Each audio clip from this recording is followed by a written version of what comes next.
What time is it? It's journey time. Time for another creative journey using Stampin' Up products. Hello, my name is Kathy Haynes, and today we're going to be taking an unusual journey, and we're going to be using a laminator machine. So I have it right here to pull out. It's already heating.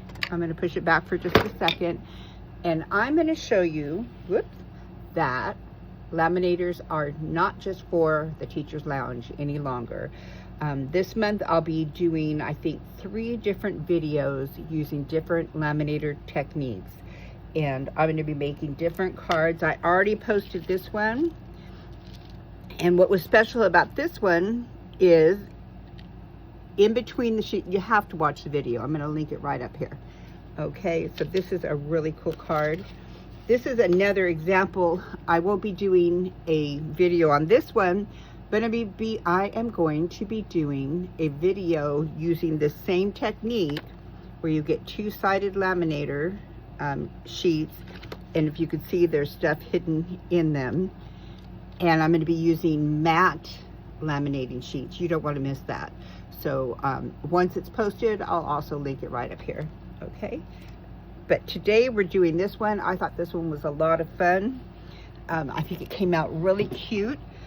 And it's a card that could be used. For this one, I used another company's sorrow stamp sentiment. But we're just going to be using a laminator and some napkins. And this one, I turned it around so that it could be enjoy your day. It doesn't have to be a sad card. It could be a happy card too. Okay, and so what are we going to be using? We're going to have some butterflies, and these are the small laminator sheets.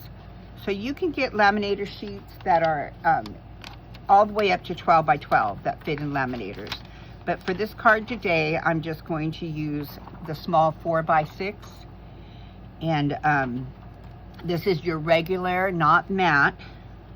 And I'm going to show you how we're going to start. As soon as I get it open, there we go. So what you're going to want to do is open it up. And what I've done, and you don't have to really take off the layers yet, okay? But I've taken a napkin. Here's a napkin. Isn't that cute? And I think I got it at Marshall's or Ross or something. I always go there for my napkins for my workshops. And I cut out a couple of them. I cut out just the butterflies. So I'm going to lay them upside down right in here. Okay, and you could use, and I did, a full sheet and do a whole bunch of these, but we're just going to keep it to scale today. The next thing I'm going to do, this is what makes it unique, and I didn't take off the different layers on this yet. The next thing I'm going to do is put in a piece of copy paper. And then I'm going to lay, there we go, my napkin in like that and shut it. Okay. Now, what you're going to want to do is you're going to want to trim off the excess so it doesn't get caught in your laminator. There we go. And then I found the best way to do this is to take, especially for this one, you can just put it in, but you could put a piece of cardstock underneath it, run it in first if you have jewels or anything, and you'll find out what that means when you watch my other videos. And I'm going to bring this in. Here's my laminator, and I'm simply going to stick it in here and run it through.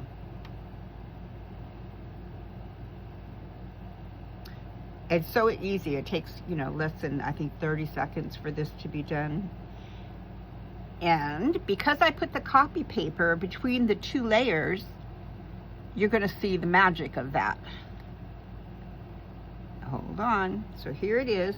Now, if I looked at it and it didn't seem like it was really, there was bubbles in here or something, you can put it back through again and again. Okay, so it's fine. So now what we're going to do, because we need to get to those fancy things, we're going to cut right, I'm going to cut right about here, I think, so I'm getting my butterflies in the back. And this is where the magic happens.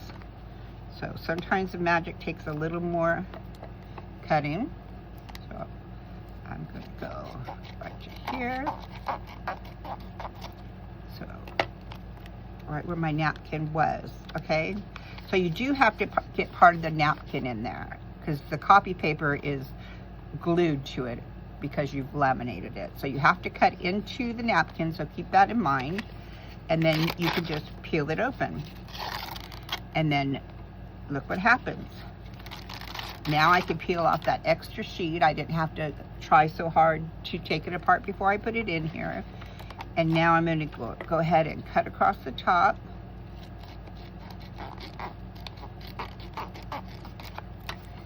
And there I have the piece for my focal point in here. And all the layers are off of it on the back. Okay. Now you could do a focal point that you see through both sides. Let me show you what I mean by that. In this case, when I open my card, there's just nothing, okay? But you can, if you want, this is a different napkin, you can cut out inside and have it showing right there. See how cute that is? Okay, but for this one, this is really a simple card. We're just going to use that. Now I've got my butterflies. And so all I would do is go in there and cut them out, fussy cut them, okay? But I'm not going to do that now. I've already fussy cut my butterfly out of there, so we can go ahead and get started on our card. So isn't that easy? This is basically what it will look like when you pull it out. You simply pull off the extra sheet, which it's already gone, and then I would just fussy cut that. So I did a bunch of butterflies at once, and I think that was smart. So what do you think? All right, so how do we do this now? The first thing we're going to do is get out our kit, and what we want to do first off is find out where we want our focal part to be. So I put the embossing where it was heavier on the top. Now I'm going to take some Tombow, and you just want to go right around the edge of the circle. Okay, so just put adhesive right around the edge. You're going to be amazed how easy this card is. And now I'm going to lay this flat. I'm going to put it where I want it. And I think right there looks pretty good. I'm going to put it right there and press. Okay.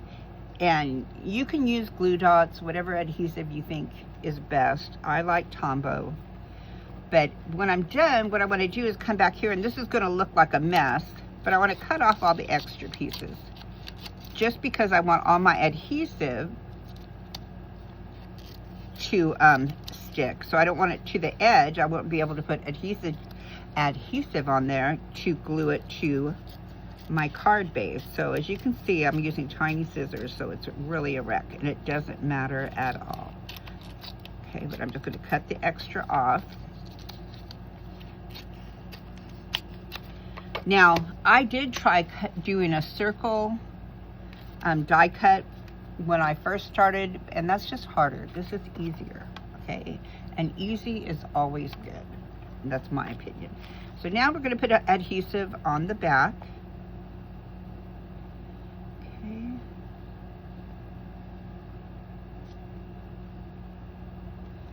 Get it really good. I didn't put any on my, I put some on my table, but I didn't put any on my napkin.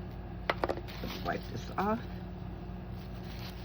Alrighty, and now I have a black base cut, and all the dimensions, as usual, will be listed below. And I did 1/8 of an inch on each side, or 1/16 of an inch on each side. So it barely has a black background. And what I like about Tombow, it gives you time to move. Y'all want time to move. Okay, there we go. Okay, so now we're getting there. All right, so the next thing we're going to do, and I'm going to sponge, I didn't sponge this, but honestly you should, so I'm going to sponge it now. And it's Lost Lagoon. That's the cardstock that I'm using. It's one of my favorite bluishes.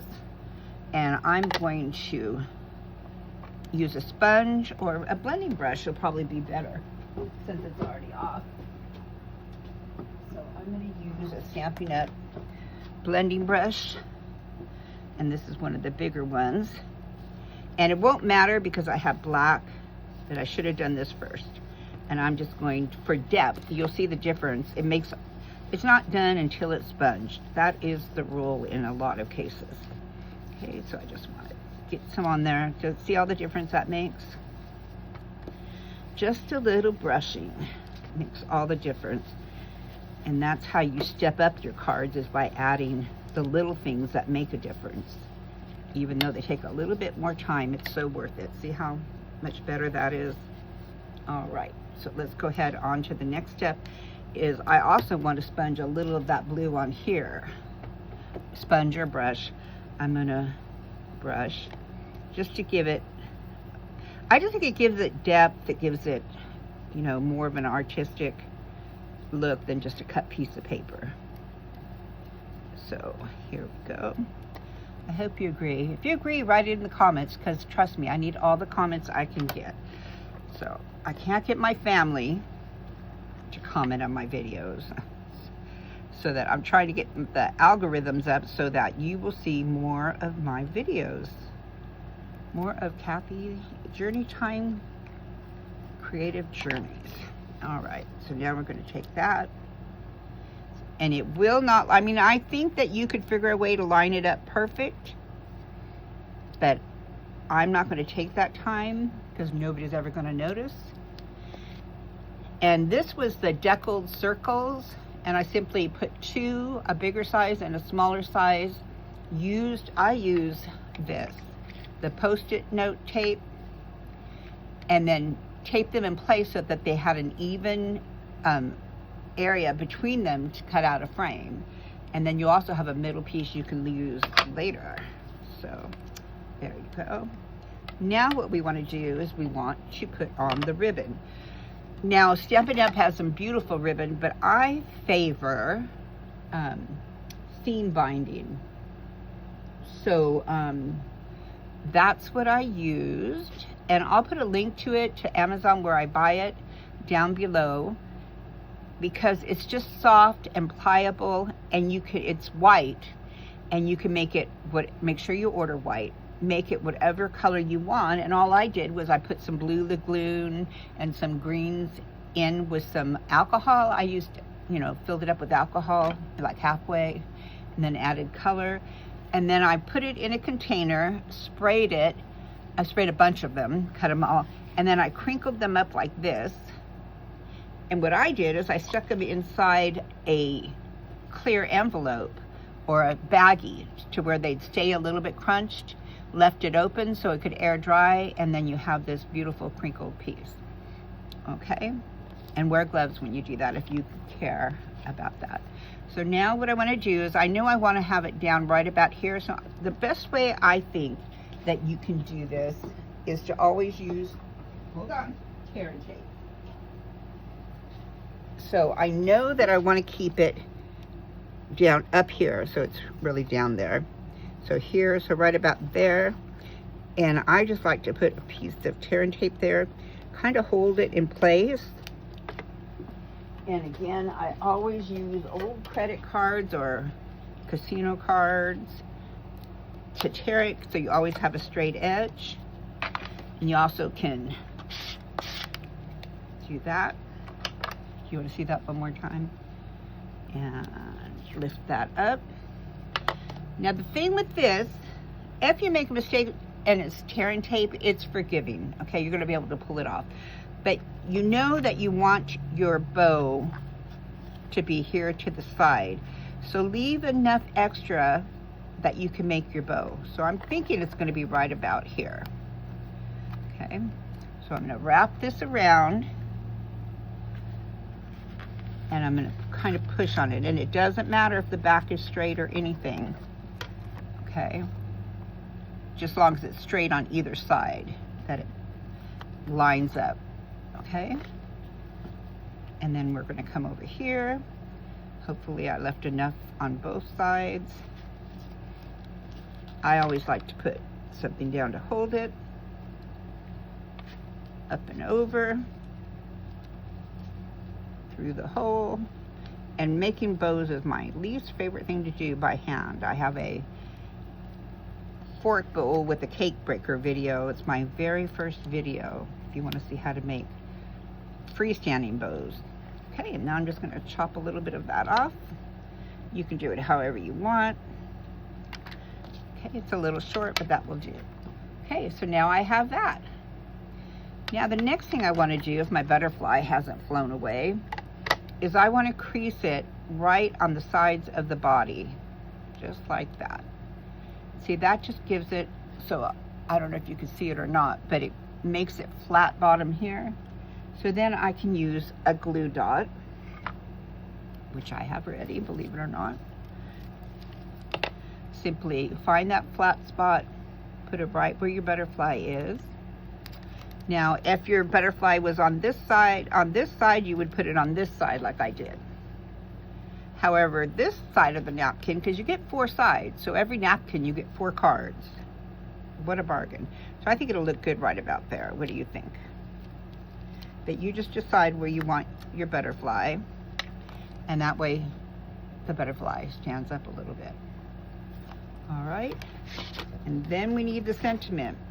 And I use, because I'm going to do another sorry for your loss, the Heal Your Heart.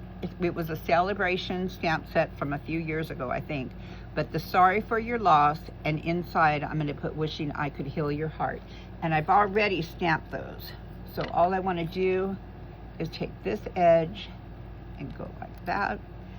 And then I'm going to use a sponge. So the difference, a brush colors it, and you can go up and make an ombre effect all through the paper. I mean, brushes are amazing. I'm so glad we have those now. But the old-fashioned sponging, it leaves a crisp edge because you hold it in your hand like that, and it leaves a crisp edge. That is the difference you're not going to get using a stamping brush, what do you call it, blending brush. So there are times when the old-fashioned sponge does the trick perfectly. So that I did in Lost Lagoon. I stamped it ahead of time with early espresso. Now I'm going to cut part of it off down here. This is not going to show. And I'm going to put a couple dimensionals on the back, more towards the edge that's going to hide. Okay. Then I'm going to take off the covers, and I'm going to sneak that under there. There you go. What do you think about that? Do you love that? I think it's really cute. Now we'll put bling on now, and I'm going to try something different. On these, I use some loose dark bluish green rhinestones I had, which look really good, but I want to see what these are going to look like. Let me see where they are. So I'm going to use these were the blue adhesive back gems from years ago, and they went on clearance. And let me tell you, if you watch my videos, I have been using them for years. So I'm going to get my pick a tool out, and I'm going to use just the mediums, I guess, or I guess that's all there is the mediums. Pick it up and do a head. And I'm going to pick it up and do another head. Okay, now here's where, let's see how I do this. This is the golden gems, and they were a few years ago also. So if you ever see gems in clearance, stock up on them because they never go out of style, okay? So I'm going to take a diamond shaped one and put it right here. I just thought this was I didn't know when to use these diamond shaped ones. Well, here you go. What do you think? I like it. So that's just a bit of a different look. And now I can put some more of these around it. Whatever this is, it won't leave me alone. So call for help. Okay, I'm gonna use one up here, I think. And then just, I only want 3, I think. So I'm gonna put one, not there, down here. And what do you think? I can't decide. So I will just stick it right there. Okay, since we have all this glitter stuff here. Isn't that beautiful? And how easy is that? So now we're just gonna finish up our card. And be sure, like I said, well, if you will like and subscribe, and hit the notification bell, I am gonna be doing more videos this month on using the Laminator meets Stampin' Up. And the one that I'm gonna do using the matte, and so it's M-A-T-T-E, it's matte laminating sheets. So different. And then we're gonna fill it with beautiful stuff, and it's just gonna be beautiful. So you don't wanna miss that. So be sure to like and subscribe. Let me turn this off while we're talking about it. And get these off.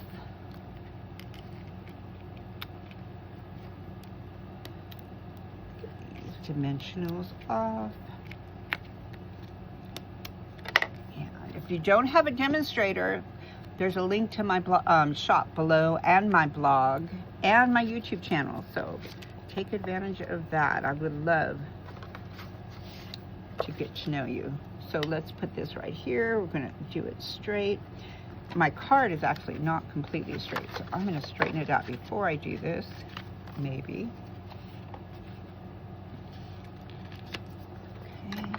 Bone folder,